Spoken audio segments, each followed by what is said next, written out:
Muchas cosas son urgentes, solo una es importante. Hablemos de salud con el doctor Yoshio Tomita.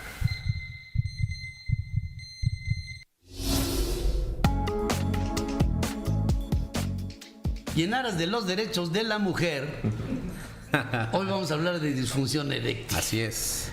¿Sí? Así es. Es un tema generalizado. Sí, es un tema que a la mujer le interesa mucho, la verdad. Yo creo que aunque el hombre lo sufre directamente, la mujer es también una parte importante en este tratamiento, ¿no? Y sobre todo que es el tema de la disfunción eréctil, Pedro, relacionado a enfermedad cardiovascular. ¿Podrías tú creer que cuando a una persona, a un hombre menor de 40 años tienes disfunción eréctil, lo primero que debemos de pensar no es en un tema meramente hormonal o emocional lo que esté pasando, sino que tal vez sea un predictor de infarto de 2 a 5 años posteriores? Y esto es el tema que venimos a compartir el día de hoy. Sobre todo, fíjate que en el consultorio, Pedro, este tema es tan sensible que ni el mismo varón que lo está sufriendo lo platica, o sea, ni siquiera él. Cuando viene con la esposa no sale al tema, ¿eh? Nosotros como médicos... Nada más con verle la cara a la señora, ¿no? Sí, también. Y fíjate, Pedro, que este tipo de situaciones, todos los médicos, todos los que estamos en el área de la salud, que atendemos a pacientes de todo tipo de enfermedades, debemos de tener esa sensibilidad. Yo cuando tengo un paciente que tiene un problema cardiometabólico, yo empiezo a investigar alguna secuela, algún problema. Sin embargo, muchas veces lo tengo que sacar a flote ese tema, como si fuera una anécdota, como si fuera una situación meramente pasajera, porque el paciente no tiene esa capacidad de platicarlo ni con su esposa ni con los médicos hasta que el médico lo saca a tema en el consultorio, y es así cuando el paciente tiene la seguridad, la confianza de poder platicarlo. Ahora, sabemos que la disfunción eréctil tiene muchas consecuencias, la causan muchas enfermedades. Una de las más comunes son enfermedades de la columna. Una persona que cargó por mucho tiempo, que se cayó, que tuvo algún accidente fuerte, con el paso de los años puede tener un impacto a nivel de lo que es de su funcionamiento sexual. ¿Eso por qué? Porque hay una destrucción, una lesión a nivel de los nervios que dan esa sensibilidad a toda esa zona. Puede ser una causa, pueden ser tumores, traumatismos directamente en la región sexual del varón. Pueden ser muchísimas cosas, Pedro. Sin embargo, lo que yo quiero es alertar hoy a la población que se pongan muy bien las pilas para que podamos prevenir sobre todo ese tema del infarto. Ahora, para hablar de disfunción eréctil tenemos que explicar algunos criterios o algunas funciones básicas de la erección. Tiene que ver ahí circulación sanguínea, estamos hablando de vasos sanguíneos, estamos hablando ahí también de nervios, Pedro.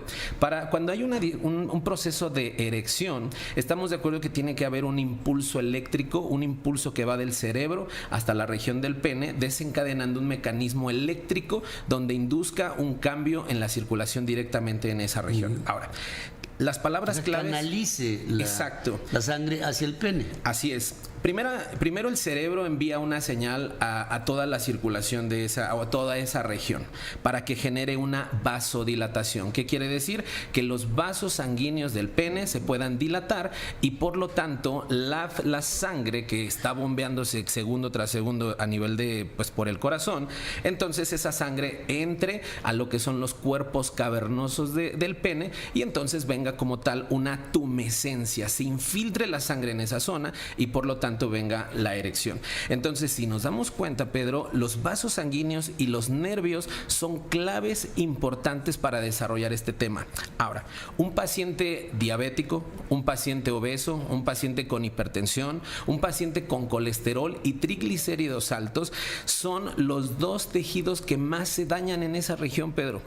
Mira, yo voy a estar primeramente Dios en mayo en una cumbre de aterosclerosis internacional, y en esa cumbre vamos a estar hablando sobre los tratamientos nutricionales y metabólicos para prevenir todo este tema de aterosclerosis. ¿Qué es la aterosclerosis? Cuando hay una elevación del colesterol, cuando hay una elevación de los triglicéridos, hipertensión, los vasos sanguíneos se les empieza a infiltrar grasa y triglicéridos. Claro. Entonces las arterias, todas las arterias de nuestro cuerpo tienen una capacidad de dilatarse, se dilatan. Por eso es que cuando nosotros sentimos los pulsos, sentimos ese golpeteo que pasa la sangre a través de los vasos sanguíneos y entonces hay una dilatación. Por eso es que sentimos el pulso.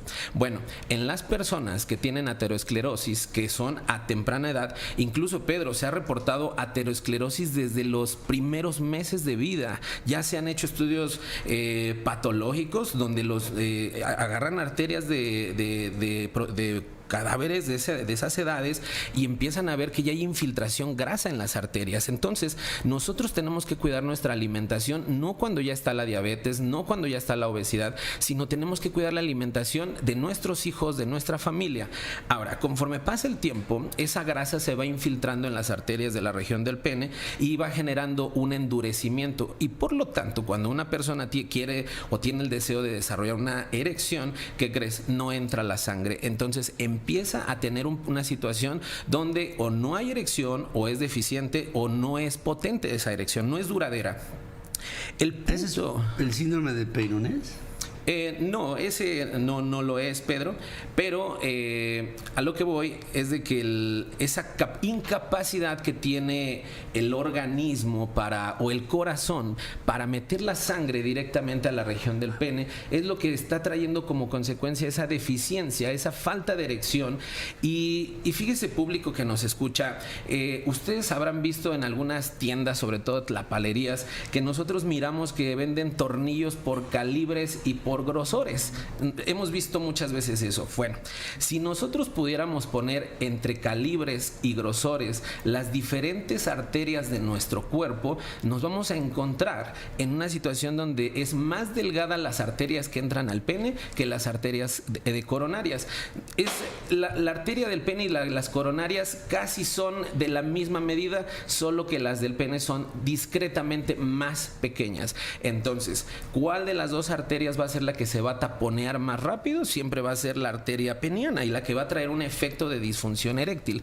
Ahora, conforme pasa el tiempo, si tú, público que nos escuchas, no hacemos un cambio principalmente en nuestros hábitos alimenticios. ¿Esto qué quiere decir? Que uno de los alimentos que más afecta, que más predispone a este tipo de situaciones, es el consumo primeramente de productos industrializados y también los azúcares simples, público. Entonces es importante que tú tengas una conciencia de que tenemos que tener una capacidad de prevención a través de la alimentación. La alimentación es lo que ha estado enfermando y la alimentación es lo que también te va a llevar a la enfermedad de la disfunción y el infarto. Entonces, quiero que quede claro que el proceso de aterosclerosis es un proceso que aparece simultáneamente en todos los tejidos, en el ojo, en el cerebro, en el riñón, a todos lados aparece. Sin embargo, el que más se puede manifestar, porque es una parte fuera del cuerpo, no lo podemos lo podemos ver, incluso se puede palpar, el paciente lo analiza de una manera muy, muy experimental, es este problema. Por eso es muy importante que si tú tienes menos de 40 años, si tienes un problema de disfunción eréctil, es importante que te revises con estudios de sangre, que vayas con un médico especialista, que no solamente te mediques, que no solamente te tomes la pastillita para salvar el momento, no, sino que te hagas estudios, porque eso puede estar hablando de un problema cardiometabólico. Imagínate, Pedro, tú te has puesto en algún momento algún dulce dentro de la mejilla, que de repente estás trabajando, te metes una paleta, un dulce, y has mirado cómo se cose esa parte de la mejilla y después de 10 minutos se queda cocido. Sí. Fíjate, eso mismo pasa en los diabéticos. Cuando ellos están come azúcar, ese azúcar que están comiendo va cociendo todos los tejidos, los de la retina, los del cerebro, los del riñón. Yo lo explico de una manera muy didáctica con este ejemplo, pero así pasa. Entonces, el paciente que tiene diabetes, los nervios y los vasos sanguíneos de la región sexual se van a ir cociendo con el paso del tiempo, por eso pierden la función. El paciente que tiene hipertensión arterial, el corazón no tiene la capacidad de bombear la suficientemente sangre con potencia para generar esa tumescencia y poder llevar ese mecanismo de erección. El paciente obeso que tiene problemas con la circulación sanguínea, que tiene problemas con el corazón, que tiene problemas en los vasos sanguíneos, es un paciente que va a deteriorar mucho la vida sexual, es un problema que se va a deteriorar la vida familiar. Incluso en el consultorio hemos mirado gente que está a punto de divorciarse, porque muchas veces la mujer entre comentarios de la consulta me dice, es que la verdad, doctor, la verdad es que ya tiene meses que ni me toca. Y el varón pues ni dice nada por pena, ¿no? Hasta que el médico le explique, mire, tiene que analizar si no hay esto de fondo. Hagas estudios, vamos a analizar esa situación metabólica de cada paciente y lo que vamos a hacer es un cambio radical de vida.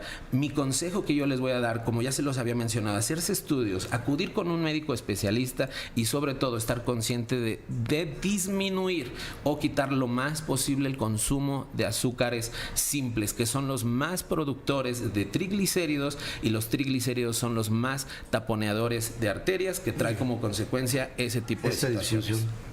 Así es. Y luego le preguntan al doctor en el consultorio, ¿y usted ha tenido algún tipo de fenómeno paranormal? Dice, no, ¿cómo viene y hace paranormal? Sí. Ya, ¿verdad? Así es. Fue un mal chiste, pero realmente había que ponerle algo de humor porque es horrible hablar de ese tipo de temas, la verdad. Pero sí, hay que tener cuidado, y hay que tenerlo desde, pues, digamos, con una actitud de vida. Así es. Tiene que ser preventivo, desde niños hacer los cambios totalmente, porque si se hace cuando ya está el problema, puede ser muchas veces ya tarde. Gracias, querido doctor Tomita, como siempre. Pedro, muchísimas gracias. Es un placer, Yoshio, el tenerte aquí. Y pienso que todos debemos de ser muy conscientes de lo que comemos. Somos lo que comemos. Así es. Somos lo que comemos. A veces es difícil entenderlo, pero es así. Vamos a un corte, regresamos aquí. Dore, después de esta pausa.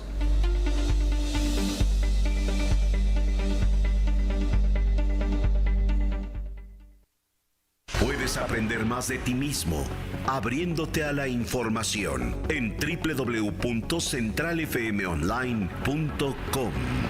Hay más información y análisis con Pedro Ferriz de Con al regresar de una pausa.